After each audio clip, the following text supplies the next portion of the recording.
తమ భూమి ఇప్పించి న్యాయం చేయాలని భూ బాధితుడు ఢీకొండ సందీప్ అన్నారు.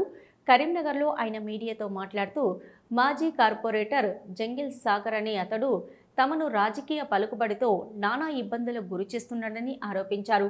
తమకు న్యాయం చేయాలని ఆయన కోరారు. ఈ భూమి తమదేనని హైకోర్టు నుంచి ఆర్డర్ కూడా ఉందన్నారు. ప్రస్తుతం ఇల్లు కట్టుకుంటుంటే అడ్డుకుంటున్నారని ఆవేదన చెందారు.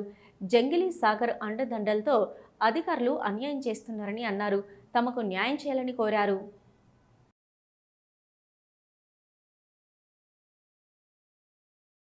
ఎందుకంటే మా ప్లాట్ అప్పుడు శ్మశాన వాటికల కబ్జా చేస్తేనే ఆడ పోయినందుకు ఇక్కడ ప్లాట్ ఇచ్చారు జీవో ప్రకారంగా 1971లో ఇచ్చిన జీవో కాపీ కూడా ఉన్నది.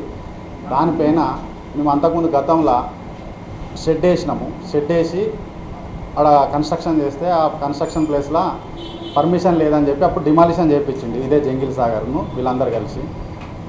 అయితే డిమాలిషన్ చేయించినాక నేనేం చేసిన హైకోర్టుని ఆశ్రయించిన.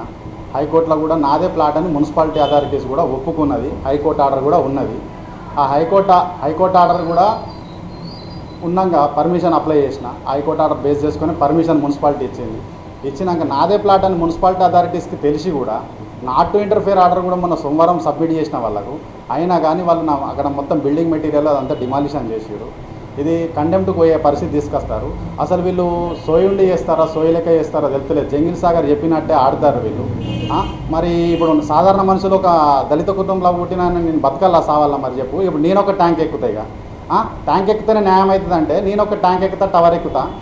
ఇది ఎంతవరకు కరెక్టు? జంగిల్ సాగర్ ఇలా ఎన్నుకోండి మొత్తం గేమ్ నడిపించే జంగిల్ సాగరే.